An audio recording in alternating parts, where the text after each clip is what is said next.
Welcome back to my channel for another Leica episode, which will be a special one because what I'm going to show in this video I've not shown before on my channel. And as you just saw in the intro to the video, it's between spring and summer now. That's the time where all the flowers get fully unfolded, where you get all the insects getting busy like bees and everything. It's the perfect time for macro photography, and that is what this video is all about. Let's get started.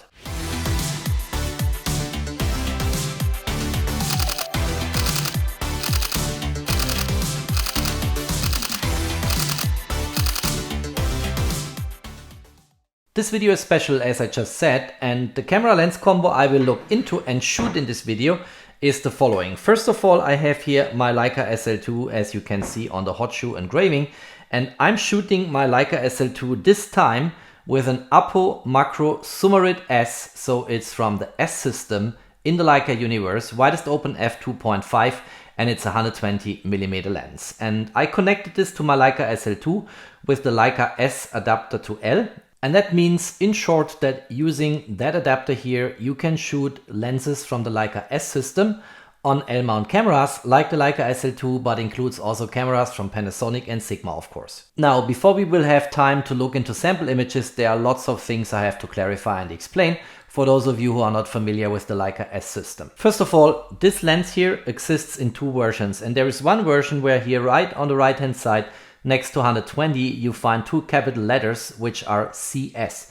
And CS stands for central shutter and means that the lens actually has a leaf shutter. This lens here obviously has not the two capital letters CS standing here on the right hand side of 120, and that means this lens here does not include a leaf shutter or a central shutter, and that makes this lens a bit less expensive than the CS version, as you can see here on the website of the Leica store. When we speak about a Leica S lens, like here APO-Macro-Summarit-S, then we refer to a camera system where the sensor of the S2 and now the S3 is larger than a full frame sensor but smaller than a full medium format sensor. So it's sitting somewhere in between the medium format and the full frame format. The Leica S3 is a very interesting camera and at the same time a very unfortunate camera. And interesting because whatever I saw in terms of footage coming from the S3 and from the S lenses from Leica is just fantastic. I think the image quality speaks for itself. It's a really robust, very good camera, and I should like it a lot, but I never purchased it. And the reason is that the S3 was announced and teased back at the Photokina in 2018, but then it took Leica about 2 years to bring that halfway medium format, or at least larger than full frame format sensor camera to market. And that is a long time when it comes to developments in photography and in general in technology. And I think somehow the train left the station without the S3. And then given a price tag of around $19,000, I think there are just better choices today in the market, and in particular back then in 2020, when Leica in the first half of 2020 finally was able to ship and deliver the camera to the clients. Given that the resolution for the S3 is 64 megapixel, you get now kind of better cameras. You know, you can go for 50 megapixel for a fraction of the price tag with, for instance, the Hasselblad X1D Mark II, or you go for the Fuji GFX 100S, for instance, where you get 100 megapixel natively, multi-shot option with 400 megapixel, and again, you pay only a fraction for a camera body from the Fuji GFX system than what you pay for a Leica S3. So in general, not a good value proposition. I think if Leica would have brought it to market back then, right after the Photokina in 2018, it would have a total success story. Now, starting in 2020 and going into 2022 these days, I think is probably not worth the price tag you pay. Having said that, image quality coming from that camera is fantastic, and that is to a large extent also due to the fantastic lenses. And the reason why it is a good idea and why you will get fantastic image quality shooting a Leica S lens on a Leica SL2 is the following. Because these lenses here are calculated for a larger sensor, the image circle is larger of these lenses, and that means on a smaller sensor like the full frame sensor, like we have it in the Leica SL2, uses more the center part of the lens and not so much the boundaries. And that's always sweeter, better, sharper, and better in terms of contrast than if you go out into the borders of the lens. And that's why it is a good idea to shoot these type of lenses on the Leica SL2. And by the way, going forward, I will also review in the next weeks another lens in this context, namely the 35, and this time We have here the two letters CS, which means that lens here is equipped with a central shutter or a leaf shutter, and you can actually choose on the camera body of the Leica S3 on the on-off switch if you want to go for a focal plane shutter or for a central shutter, because that lens has the leaf shutter incorporated already, in contrast to this one where the two letters CS are not just written here in the same way as you see it here. So that's, I think, the story about these lenses. What I want to do next is just looking into some of the specifications. I want to also talk a little bit about autofocus performance on the Leica SL2, and then I think it's time to look into sample images and conclude the video with a few comments on what you get if you combine Leica S lenses, in particular a macro telelens with a Leica SL2 camera body.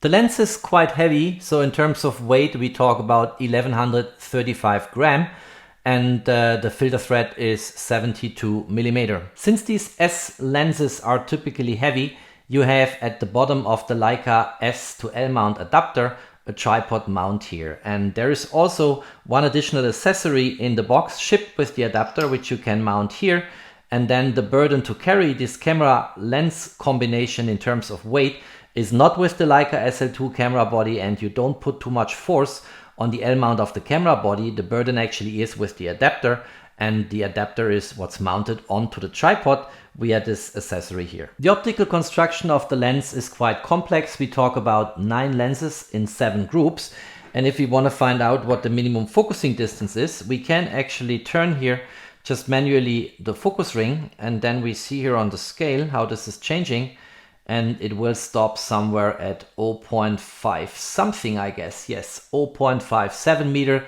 To infinity is the focus range, and that's the minimum focusing distance. And since this is a macro lens, it also has a large magnification. The largest reproduction ratio or magnification you get is 1 divided by 2.1 or close to 50%. The build quality of the lens is really good. So the whole S system, in particular the S3 and the lenses, they are weather sealed. You can shoot them under rough conditions outside, absolutely no problem. And what I like a lot about this lens here is the very long travel way of the focus ring. Have a look here. So if we start from the minimum focusing distance now at 0.57, it travels a long way until you come to infinity. You see that? And that means you have very precise focusing here, which is absolutely fantastic, I think, and is something I appreciate a lot. So now you're at infinity, but the way you actually travel to get to infinity is a long way, and that means a lot of precise fine-tuning possible if you shoot this lens manually. Autofocus performance of this combination of the S-to-L mount adapter with the S lens on the Leica SL2 is really not good. It's super slow. Look at that. I try to focus here a little bit. It's noisy. It takes a long time. It's very precise when it finds focus, like here the face of my model. And you can take a shot here, of course, but it takes a long time until it finds focus. And it's not hunting forth and back, but you also hear a significant noise here. So this is clearly not suitable for shooting in a church at a wedding. The good thing is you can combine manual and autofocus here. So see, if I manually focus here, I can bring it roughly in line, and then I just autofocus for a moment, and then it should sit firmly. See? So in this way you can accelerate it. What I did for the sample images I'm going to show, I always wanted to have the highest magnification and highest reproduction ratio, which, as I mentioned before, is around 50%. And for doing so, I actually turned the lens, let me get this in perspective here, to its minimum focusing distance, which was 0.57 meter. And then I switched on the camera menu. Let me get this centered first, from autofocus single to manual focus. And then I just went forth and back. Let me try to get my model here and illustrate this for a second. Now I brought the model a bit closer so you can see what I'm talking about. So here I went for the minimum focusing distance, 0.57 meter. And then I basically moved the camera to actually find focus. So here I'm too close. So let's move away, and then you find focus here. And if you combine this with focus peaking and you have a calm and steady hand, that's the way I took all the sample images you are going to see from bees, flowers, and so on when I show them in a moment. But using autofocus on a macro lens is nevertheless, I think, something you don't really need, because macro lenses should be focused in a manual way most of the time.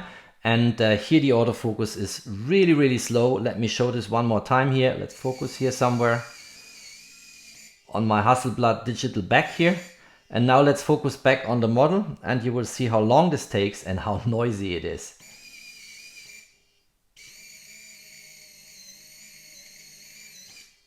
Wow, that was a long time and now it's sitting.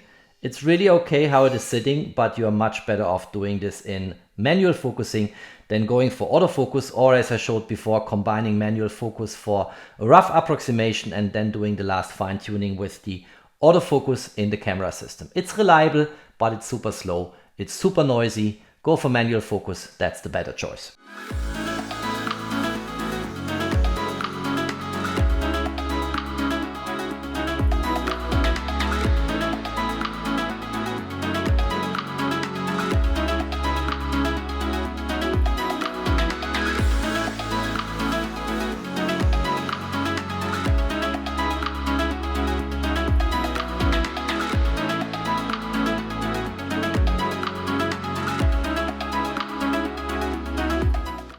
I want to conclude the video with a few remarks on some of the images I've just shown here. So first of all, let's start with this one here.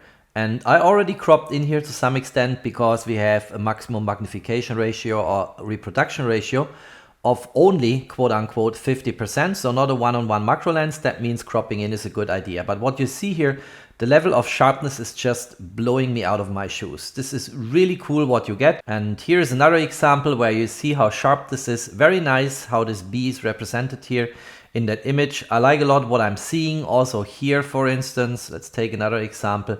Very sharp, very crisp. Color representation is really good through that lens towards the Leica SL2 sensor. And in general, a very good performance in combination with the Leica SL2 camera body, what we get out of this Leica S system lens. Here's another example which I want to use to make another point and comment here. First of all, this is a very sharp image where the focus is sitting. So this plant is pinpoint sharp. But what you also see here is that the depth of field is very shallow, although this image was taken at an aperture of f8.0. So significantly stopped down compared to the widest open aperture of f2.5 we have available on this lens.